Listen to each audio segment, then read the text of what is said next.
I'm slowly pushed out of the car. As I felt the burning sun melt my skin, my mom waves by to me and my brother. Her smile is bright, bright enough to light up my whole day. However, not today. I didn't want to be here, I thought. I wasn't supposed to be here. My stomach turns to knots. I thought, I'm only 7. Do I really have time to worry about things? But it didn't matter because I would always find a way out.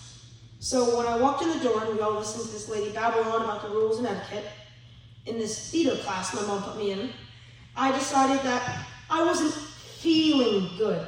The sun, the chatter, and my stomach all seemed to hate me today. So what did I do? I found one of those spinning teacups that goes in circular rotations. I hopped in and I got out about 30 minutes later. I got out and puked my guts out. 5 minutes later, what do you know? I'm in the car smiling as happy as can be.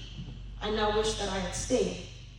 The next day, my mom asked if I wanted to go again, and I gave her a firm no, because my brother said that we had to do homework for it due the next day. I thought it wasn't for me, or not the right fit for me. But that all changed around 2 years later when I saw a company put on a summer showcase with a bunch of people singing solo songs. I saw this one 14-year-old kid sing a song that seemed to inspire me. I don't know why, but it stuck with me, and I sang it the whole car ride home. I excitedly told my mom I wanted to sign up for whatever that kid was doing.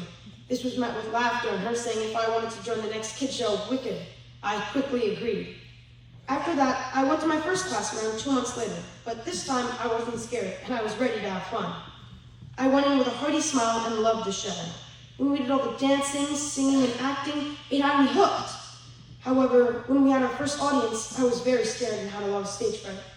When it came to random people I just didn't know, I just froze.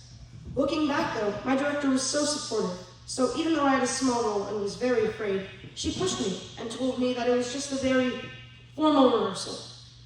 After I did my last performance of the show, I decided I would do one more junior production before trying my hand at the main stage performances. I chose to do a show called Xanadu, where I got to play the lead after practicing hours on end for my audition with my mom. I loved doing the show, but I was jittery and didn't act in a professional manner, which I should have done from the start. Even though I was young, I needed to listen more than talk. So when it came showtime, in my opening scene, I failed my monologue and was already on the brink of tears. I could feel the tears begin to well up as I exited the stage. But after some encouragement, I was able to continue and we finished the show. This left me still happy with how things went. Later on in the year, I decided to go for a role in a main stage production meant for 12 to 18-year-olds.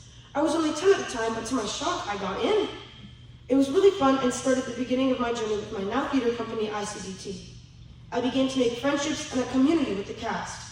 It is during Guys and Dolls that some amazing seniors left our company to go perform at college, but I still call them today. The next show I did, though, was called Music Man, where I played a small role called Constable Locke. It was a long process, and during tech week, a lot of people broke down. I didn't understand and asked myself, why can't they just have fun and not get tired or bored or sad? And why can't they just be happy to be in a show, doing what they love? I didn't understand that at the time because I had just started 6th grade and didn't have homework, tests, and emails to teachers to worry about. I just had to read my 2 pages of The Outsiders and be on my merry way. Now I see how straining it is to go and leave for school by 7:30, leave school early to make it on time at 3, and rehearse till 10 p.m. just to get home by 11 p.m. After I finished Music Man, I did a show called Damn Yankees. And I was finally starting to be considered a good actor in the eyes of my directors. I got 2 callbacks, ended up as my dream role of Rocky. Rocky didn't have much lines, but I loved him because he was a humoring character that my mother once played when she was my age.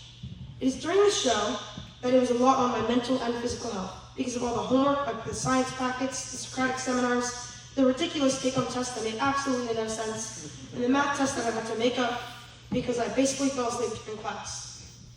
But it is during Damn Yankees that I had a cast party. I have cast parties at the end of every show, but this one was different. All the seniors, my friends, and some who didn't make it into the next show would all leave me, as well as my inspiration to star in the past. 3 years later, and that freshman Sean Jin, who is now our best actor, an amazing and outgoing person, and a lead in almost every show, was going to college, along with my best friend Jerry. I never cried as much as I did that day during Guys in the cast party. Every day after a show and during tech, me and my friends would go down to Safeway where I'd get myself my chocolate mochi and 6 buffalo chicken wings. We would work for hours underneath the blinding stage lights and blaring speakers, and it is through this process that I was bound to make inseparable bonds with my cast and my directors. However, soon I had to stop thinking about all that had transpired and focus on the new show, Legally Blonde. After a long process, I finally got a main role in a main stage production. I was playing Professor Callahan. I worked so hard on my audition, my rehearsals, my focus, my stage presence, singing, and now here I am in the middle of my journey. No longer treated as an amateur or a beginner, but as a well-respected actor in my community. It is throughout my journey I had countless support from my friends, family, and peers, and they have all pushed me to get to where I am today. It was through hard work, amazing motivation, and countless auditions. So for the future, I hope to engage more in my community, work deeper into friendships, and to work to be the best me that I can be. Thank you.